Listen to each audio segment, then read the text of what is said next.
Hi ಎಲ್ಲರಿಗೂ ನಮಸ್ಕಾರಗಳು. Smitha's magic ಹ್ಯಾಂಡ್ಸ್ಗೆ ಎಲ್ಲರಿಗೂ ಸ್ವಾಗತ. ನೋಡಿ, ಕೆಲವೊಬ್ಬರಿಗೆ ಕೆಲವೊಂದು ಕಾರಣಗಳಿಂದ ಯುಗಾದಿ ಹಬ್ಬವನ್ನು ಆಚರಣೆ ಮಾಡೋದಕ್ಕೆ ಆಗಿರೋದಿಲ್ಲ.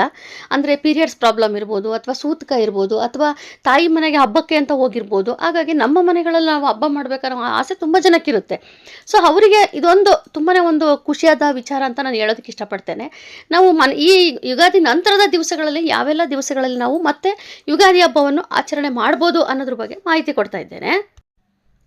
ಈ ಒಂದು ಪ್ರಶ್ನೆಯನ್ನು ನನಗೆ ಯೂಟ್ಯೂಬಲ್ಲಿ ಒಬ್ಬರು ಮೆಸೇಜ್ ಹಾಕಿದ್ರು. ಸೊ ಅವರಿಗೋಸ್ಕರ ನಾನು ಇವತ್ತು ಅದೇ ಒಂದು ವಿಚಾರದ ಬಗ್ಗೆ ಮಾಹಿತಿ ಕೊಡ್ತಾ ಇದ್ದೇನೆ. ನೋಡಿ, ಯುಗಾದಿ ಹಬ್ಬದ ಆಚರಣೆ ಅನ್ನುವಂಥದ್ದು ತುಂಬಾ ವಿಶೇಷವಾದದ್ದು. ಎಲ್ಲರೂ ಕೂಡ ವರ್ಷಕ್ಕೊಮ್ಮೆ ಬರುವಂಥ ಹಬ್ಬ ಆಚರಣೆ ಮಾಡಲೇಬೇಕಾಗುತ್ತೆ.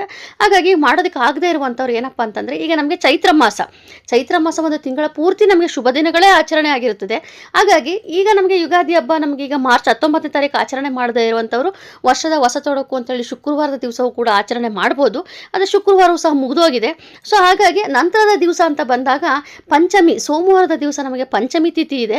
ಅಂದಿನ ದಿವಸವೂ ಕೂಡ ನೀವು ಯುಗಾದಿ ಹಬ್ಬವನ್ನು ಆಚರಣೆ ಮಾಡಬಹುದು. ಹಾಗೆಯೇ ಆ ಒಂದು ದಿವಸಗಳು ಕೂಡ ನಿಮಗೆ ಅಕಸ್ಮಾತಾಗಿ ಮಾಡೋದಕ್ಕೆ ಆಗದೆ ಹೋದಾಗ, ಈಗ ನೋಡಿ ನಮಗೆ ಚೈತ್ರ ನವರಾತ್ರಿ ಕೂಡ ಪ್ರಾರಂಭವಾಗಿದೆ. ಹಾಗಾಗಿ ಈ ಚೈತ್ರ ನವರಾತ್ರಿ ನಮಗೆ ಮಾರ್ಚ್ 27ರವರೆಗೂ ಇರುತ್ತೆ. ರಾಮನವಮಿಯನ್ನು ನಾವು ಆಚರಣೆ ಮಾಡ್ತೇವೆ. ವಿಶೇಷವಾದದ್ದು ಆ ಒಂದು ಸಮಯದ ಅಲ್ಲಿವರೆಗೂ ನಾವು ಒಂದು ಮಧ್ಯದಲ್ಲಿ ಒಂದು ದಿವಸ ನಾವು ಯುಗಾದಿ ಹಬ್ಬವನ್ನು ಆ ಚೈತ್ರ ನವರಾತ್ರಿ ದಿವಸ ಯಾವತ್ತು ನೀವು ಆಚರಣೆ ಮಾಡ್ತೀರೋ ಅವತ್ತಿನ ದಿವಸ ನೀವು ಅಮ್ಮನವರ ಒಂದು ಹೆಸರನ್ನು ತಿಳ್ಕೊಂಡು ಅಮ್ಮನವ್ರಿಗೆ ಪೂಜೆ ಮಾಡಿಕೊಂಡು ನೀವು ಒಂದು ಯುಗಾದಿ ಹಬ್ಬವನ್ನು ಆಚರಣೆ ಮಾಡ್ಬೋದು.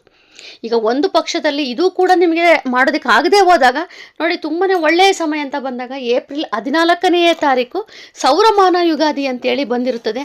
ಅವತ್ತು ಕೂಡ ನೀವು ಈ ಒಂದು ಯುಗಾದಿ ಹಬ್ಬವನ್ನು ನೀವು ಆಚರಣೆ ಮಾಡಬಹುದು. ನೋಡಿ, ಈ 3-4 ದಿವಸಗಳಲ್ಲಿ ನಿಮಗೆ ಸಮಯವನ್ನು ತಿಳಿಸ್ಕೊಟ್ಟಿದ್ದೇನೆ. ಯುಗಾದಿ ಹಬ್ಬವನ್ನು ಆಚರಣೆ ಮಾಡ್ಬೋದು ಅಂತೇಳಿ ಈ ಒಂದು ದಿವಸಗಳಲ್ಲಿ ನೀವು ಯಥಾ ಪ್ರಕಾರ ಯುಗಾದಿ ಹಬ್ಬ ನಾವು ಯಾವ ರೀತಿ ಆಚರಣೆ ಮಾಡಿದ್ದೇವೋ ಅದೇ ರೀತಿಯೇ ನೀವು ಹಬ್ಬವನ್ನು ಆಚರಣೆ ಮಾಡ್ಬೋದು. ಹಾಗೆ ಇವತ್ತಿನ ವಿಡಿಯೋ ಪ್ರತಿಯೊಬ್ಬರು ಕೂಡ ಇಷ್ಟವಾಗಿದೆ ಅಂತ ಭಾವಿಸಿದ್ದೇನೆ. ದಯವಿಟ್ಟು ಆದಷ್ಟು ಶೇರ್ ಮಾಡಿ, ಹಾಗೆ ಲೈಕ್ ಮಾಡಿ, ಕಮೆಂಟ್ ಮಾಡಿ, ಸಬ್ಸ್ಕ್ರೈಬ್ ಮಾಡ್ಕೊಳ್ಳಿ. Thank you.